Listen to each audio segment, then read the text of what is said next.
Hello, my name is Lee Presser. This is my show. I speak frequently to very interesting people. Some of these conversations are so exciting, so intellectually stimulating, I thought others might like to listen in. This is the reason we started recording Conversation with Lee Presser. Welcome to Conversation with Lee Presser. Dave Nicklaus has been a business reporter, editor, and columnist at the St. Louis Post-Dispatch since 1981. Currently, he writes 3 columns a week on local and national business trends and economic issues. He also writes a blog called the Mound City Money on stltoday.com. A native Iowan, Nicklaus received a bachelor's degree in journalism from Drake University and a master's in economics from the London School of Economics. He lives in Webster Grove with his wife, Carol. Dave Nicklaus, welcome to Conversation. It's good to be back, Lee. Now, this London school that you went to, that is in London, England? It is in London, yes, okay. yes. What made you go over there for this master's? Oh, partly the reputation of the school, a great place to learn economics, and partly the sense of adventure that, just the study abroad experience was something I wanted to do. Did you find living in merry old England different than the United States? Oh, vastly different. How so? Just a different culture, different different ways of doing things. Also, being in the center of London was very urban, and this was in the very early 1980s. It was still kind of gritty in London. The British economy hadn't been doing all that well in throughout the 1970s, and it was still a sense of a country that was sort of picking itself up off the floor. Yeah, I remember St. Louis didn't look so hot through the 70s either. Well, yeah, St. Louis had a long period of decline, and it's only kind of started to pick itself up more recently. I'd say, beginning in the particularly downtown St. Louis, beginning in the 1990s, where we finally had some buildings being rehabbed, and now in the last 3 or 4 years, we've got a lot of entrepreneurial renaissance in downtown St. Louis. A lot of these new tech firms and so on starting up. It's quite encouraging. From your perspective, do you think that this renaissance in the downtown area and in the tech areas are politically managed, or they are actual entrepreneurs who have to go to the politicians and say, "Hey, can you let us do this"? No, for the most part, it happened kind of outside the political channels. There have been some public assistance programs that that have helped entrepreneurs, and things like the Center for Emerging Technologies in Midtown St. Louis was supported with tax dollars. But most of the recent things, like the Capital Innovators Technology Accelerator, like the Arch Grants program, these were done with private money and private initiative. It was almost the political system was almost irrelevant. I mean, yeah, they did have to allow it to happen, I guess, but it was very, very encouraging to see this bubble up from the private sector. Well, because I was just thinking, if you were to judge by what you see on television news, the political people are standing there like, "Look at what we did." Well, of course, they get invited to the ribbon cuttings and to the important launch parties and everything, but they don't seem to make it clear to the public that, hey, these guys here, the business community, right, they came right. in, No, we helped. They helped in some important ways, but it was certainly not primarily a government-led effort. It was some entrepreneurs and some civic leaders who saw an opportunity coming out of that deep recession in 2008, 2009. The traditional job creation channels weren't working, so a lot of smart, ambitious, mostly young people just decided we're going to try to do something different here. Create our own job. Yes, yeah. So we've got the T-Rex Technology Incubator in downtown St. Louis, which has now bought its own building, is fixing it up. They've got dozens of really interesting companies coming out of there. Mm-hmm. Which brings us now to the opposite end, which is the Boeing deal, in which there is considerable political influence and considerable political money being put into this deal. Why don't you explain from the beginning, for those who are unfamiliar with the Boeing deal, how this got started and why St. Louis now has a chance to perhaps gain some extra jobs through Boeing? Well, Boeing has an advanced version of its 777 wide-body jet called the 777X. They were planning to manufacture it in the state of Washington, where they make nearly all of their commercial jets. They ran into some problems getting an agreement with their union out there, the machinists union. So they kind of threw it open to a competition, and it just sort of became a free-for-all with various states trying to throw money at them. And there's a large number of communities that have offered deals, right? Yes, I believe it's something more than 20 different states have put forward proposals. Mm-hmm. So St. Louis, Missouri. Missouri is one of them, and the site is, of course, in St. Louis at the Boeing plant by the airport. The city owns some land that would be part of the deal. It's the state is what has agreed to put up $1.7 billion of tax incentives over 20 some years, and the St. Louis County would match that with almost about an equal amount of local tax incentives and and free land and so on. So you're talking about a $3.5 billion package roughly. Now this is not cash out of pocket. No, it's not like they're writing a check out of the Treasury. They're talking about, as taxes roll in, instead of them going into the city's or the state's treasury or the county's treasury, that the monies are redirected. They would go to Boeing, yeah, and it's all contingent on them actually hiring people. There might be as many as 8,500 jobs, which would obviously be a huge shot in the arm for the local economy. Mm-hmm. But I mean, I've said this. Basically, Boeing wants a bribe. They know that a lot of communities value these jobs, so they're saying, pay us, and we'll put the jobs in your community rather than in Southern California or Wichita or many other locations that's competing for this. And the political people, they feel that this is a worthwhile deal. Why? When you're talking about putting eventually, you mentioned the number $3 billion over 23 years? 23 years, yeah. Okay, so $3 billion over 23 years. They think that this is a deal because? Well, because basically Missouri needs the jobs. I mean, these are high-paying manufacturing jobs. There's there is a there. This is a project that would do some things for the local economy, and in these days, it seems tax incentives and free land and so on seem to be the price of playing in those in that league. I mean, all of the major auto manufacturing plants that have gone into southern states, in Texas or Mississippi, they've all had these very large amounts of incentives. I mean, just the state portion of the Boeing deal calculates out at over $200,000 per job. So it's So what they're hoping is that, okay, $200,000 per job over 23 years though. So that's divided by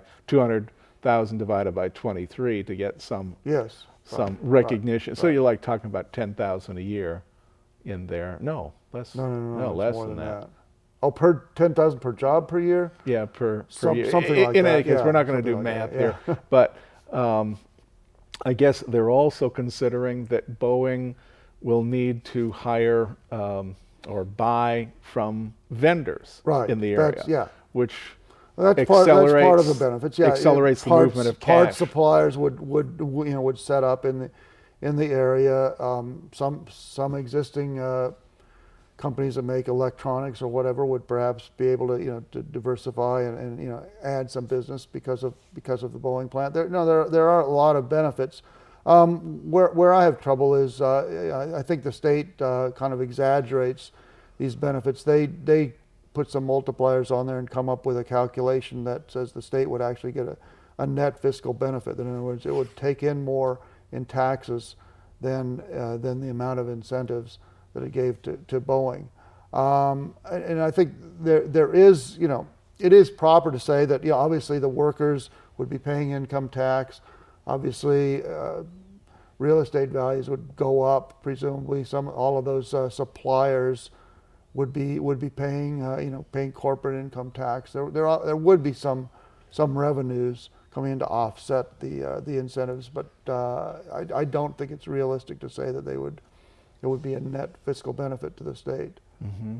To the state, but maybe to the local economy, in the idea that, what's it called in economics, where when you put a dollar into an economy, that it moves around X number of times. Right, that's the multiplier effect. Yeah. Right, and so then, the multiplier is higher for manufacturing jobs than for a retail store, a new big box store or something, because of the highly technical nature of the jobs, the fact that the products are being exported outside the St. Louis area for the most part. We don't have any airlines based here, so the buyers would all be paying for this with money that's new to the local economy, and all the spin-off jobs that we talked about, the suppliers and so on.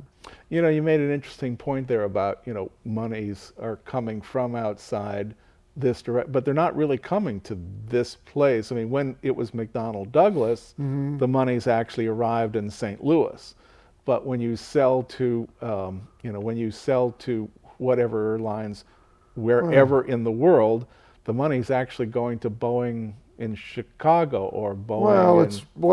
The profits are going to Boeing's shareholders who live all over the world. I mean, if you own a mutual fund, or have your 401k invested in a stock fund, you probably own some Boeing stock, so you're probably getting some of the benefits. I mean, it doesn't, but it's not the profits that we're so much concerned about, is the wages and the purchases of manufacturing inputs. Right. The purchases of the workers who are getting paid $80,000, $90,000, $100,000 a year. And then the plumbers who come to their house, the people who are fixing up their houses, the new cars that they're able to buy, the restaurants that they're able to go to. That's the idea. No, it is a shot in the arm for the local economy. The question is, what is the role of government in the private sector? Do we want to live in a country where if you create jobs, if you're going to create jobs, you've got your hand out to the government, so for incentives, so that these a big company like Boeing gets treated differently than perhaps one of these little tech startups that just scraping enough money together to hire 5 people, write some software, or build a product and get it out there. They're not getting the big tax breaks. The small business that's on Main Street is not getting the big tax breaks either. Well, Boeing's far more glamorous than Best Buy, or like you mentioned, a big box, or some other small tech startup like at the T-Rex Center. Right. So now, having talked about your description, bribe, now we'll talk about another form of bribery that goes on, which is TIF in Missouri. But let's stick with just St. Louis City and County. There seems to be a lot of argument now about the role of what TIF is supposed to be and what it has gone into. I mean, I've read, I believe it's in the Missouri Code, Chapter 99 is where all this stuff is located, and it starts out right at the beginning that this is supposed to be for areas that are already dilapidated and a methodology to rebuild those areas. The word is the word is blighted. That's the term of art. That's right. But in Missouri, it is proven possible to declare almost anything blighted that you want to. In St. Charles County, some farmland was declared blighted, so they could build, a development on it. That's a pretty big barn door of a definition. Well, I've noticed that there was a Walmart in Town and Country, which is hardly a blighted area, Right. and then it was moved up the street like less than I think quarter mile, half mile, something like that, to Manchester, to their new Highlands shopping area. Right. And they're at rest now, so the taxes are being generated in Manchester instead of in Town and Country, neither of which are what you call blighted areas. And this is the biggest problem with the way that TIF, which maybe we should go back to first principles. TIF is tax increment financing. The idea is that some of the additional taxes from developing a site would go into would go back to the company to pay for the improvements on the site. It was originally conceived as a tool for, as you said, dilapidated, truly blighted inner city areas that were having trouble attracting investment. There's so many obstacles to getting people to invest in there. It was thought that if you put out this extra carrot, development would come and would help those areas turn around. But in Missouri, and particularly in the St. Louis suburbs, the way we've used TIF mostly has been to move retail shopping from one side of the street to another, so to speak. It's St. Louisans are only going to spend so much on retail goods, whether it's Walmart's, Best Buys. I mean, the pool of money that we're going to spend out of our incomes is only so big. So you're not generating any new economic activity when you subsidize a Walmart or a Toys R Us or an IKEA even. Any kind of development like that is not it's not a it's they'll say that this new store is creating 200 jobs or something, but that means that the dollars that are being spent at that store would have been spent at some other store, whether it was the old Walmart down the street or the little shop on Main Street or what have you. It's not really stimulating economic activity, and it all goes back to the way we have the structure, particularly in St. Louis County, with so many municipalities competing for tax dollars. A lot of them build a lot of their municipal budget around the sales tax, and so if they can get that store in a place, then they're in clover. Yeah, exactly. Yeah. But there is talk now about creating some sort of like a regional organization which would tell, okay, yes, TIF would be good here, TIF's not there, as opposed to allowing Manchester to make a decision, or Overland to make a decision, or Afton to make its own decisions. Right. We do have, there is in St. Louis County, a county TIF commission, but right now it doesn't have all that much power. There are proposals to make its decisions binding, as it were, and that would go a long way toward curbing the most, I guess, egregious, overuse of these incentives. You think that would actually work if the legislature handed them a little more power? I think so. I think if you could get the decisions made at the regional level, you would still see TIFs, you would still see subsidies, but I think they would be directed toward areas where they really would make a difference, areas that truly are kind of underdeveloped and needing something, and not if you had regional leadership making this decision, it wouldn't be Town and Country benefiting it, or Manchester benefiting at Town and Country's expense, or Bridgeton benefiting at St. Anne's expense, which was another Walmart that was moved down the street a few years ago. Now I'd like to transition from, we're talking about communities in St. Louis, to a more national issue. Okay. St. Louis has its own Federal Reserve Bank. President Bollard is the president of Jim Bullard, yes. Bullard is the president here. And he has been talking lately about something called tapering. And a lot of people hear that term, but it's like, what? What? So why don't you explain to people what he is talking about and what this issue really means? Okay, it is rather an odd word. The Federal Reserve, through a process they call quantitative easing, they're buying $85 billion worth of bonds, treasury bonds and mortgage-backed securities every month in an attempt to put more liquidity into the economy. This is out of Washington. This is the Federal Reserve. Okay. Yeah, but the decisions are made out of Washington. The purchases are actually made by the Federal Reserve Bank in New York, but that's a technical detail. They are actually meeting today in Washington to and one of the things on the agenda is whether they should reduce those purchases by a little bit. And taper has become the term of art for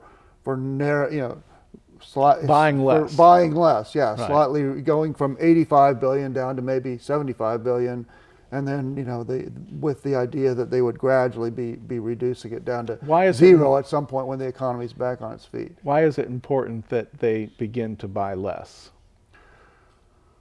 Well, I think these trees don't grow to the sky. The Federal Reserve can't keep inflating its balance sheet infinitely. I think they realize that the more they buy, the more they are creating some risks in the economy. There's talk of whether they're inflating new bubbles, and also I think the policy, the marginal effects of the policy become less and less as the balance sheet gets bigger and bigger. It just seems to me as an amateur, a business amateur, that when you start writing checks for $85 billion every month, which is what the Fed is doing, that it's actually decreasing the value of the money that people actually have in their pockets right now. That's what we call inflation, isn't it? Except there doesn't seem to be an inflation. Well, that's the interesting thing. That was the big fear when they started this, and everybody was talking about, they're going to create inflation. In fact, we just had a report today that there was no inflation in consumer prices for the month of November, and Jim Bullard and others, at the Fed have expressed concern that inflation's actually too low. Too close to zero, and you risk tipping into deflation, just falling prices, which happened in the Depression, of course, and Well, it actually happened from 2008 through for a period there too, didn't we? We had a few months that were deflationary, but the Fed managed to keep it from. We did not have a full year of deflation at any point, not even close to it. So they managed to. With quantitative easing and other tools, they managed to fight it off then, and they're trying to do it now. So, I guess the reason that we haven't had inflation is basically the money is sitting in banks. Banks are sitting on a lot of reserves, which they hold with the Fed, and they haven't lent the money out. Now, if the economy gets a little more vigorous, there's more demand for loans, that money starts going out the door, then the Fed would have to raise interest rates, cut back the size of its balance sheet, do a number of things to ward off inflation. But that is a pretty remote worry at this point. No one, I don't think anyone is concerned about they're unleashing a lot of inflation in the near term. You've written several columns in recent weeks and months about what the presidents of these various corporations are earning, and some of them are not doing quite as well as they used to do. Why is that? And is this part of why there's no inflation, is because there doesn't seem to be enough economic activity? Well, I think I do keep an eye on executive pay at the at all the corporations based in St. Louis. It's one of the things I've carved out for my blog and my column, and obviously people have an interest in kind of what those very highly paid people make. There has been a move in corporate America over the last decade, I'd say, towards performance-based pay. They'll, you look in the documents of this company and they'll say that 80% of the CEO's pay or 75% of the CEO's pay is tied to performance. In other words, we do poorly, he doesn't get it. Now, I don't know which accounts you were referring to, but there have been some where go down. There was a company called ESCO Technologies that lost money last year. The CEO did not get a bonus, so his pay dropped quite a bit. Now, a lot of my readers will tell me that, hey, these guys are not hurting. Most of them are making in the millions. Yes. So it's not, it's not. I see 25 million here, right, 25 right. million there. By the way, we got about like 2-3 minutes left here, just so you know. Well, my point in that is that I was watching, what you wrote, and I'm going like, I just see that they're not doing as well, seemingly, as they have in the past, based upon performance-based. And I'm just wondering if these corporations just are not performing because America's economic activity is just flat. Well, no, that's actually not true. On the whole, corporate profits are stronger than they've ever been. I mean, they're kind of at record levels. So and plenty of the St. Louis companies have shared in that prosperity. Don't want to dwell too much on the ones that aren't performing. So no, I think corporate profits is not where the problem is. It's consumers are not spending. Still, they've been ever since 2007. They've been going through this process of reducing debt, trying to get their household balance sheets in better shape. They've come a long way, but they're still not quite confident enough yet to go out and spend like they were. And the government sector's been contracting over the past year. Government employment is down. We've had the government shutdown, the sequester, all of these things. All of those have a direct effect on the economy, and they have an effect on confidence. Mm-hmm. Well, we're just about at the end of our time. 30 minutes goes by too fast here, and we'll have to have you back again sooner than we had you from the last time. It's really enjoyable. I was going to ask you real quick in these last few seconds here, how's the Post-Dispatch doing as a business? I think the Post-Dispatch is stable. I mean, we've had a lot of decline in revenue over the last 5-6 years, and we have downsized our staff and downsized the paper. But I think we're at a pretty good place now, where and we are still investing in the product. Thank you very much for being with us. I've been speaking with Dave Nicklaus. He's a business reporter for the St. Louis Post-Dispatch. This is going to be uploaded to YouTube, so if you want to show it to your friends, please do so. Thank you, and see you next time.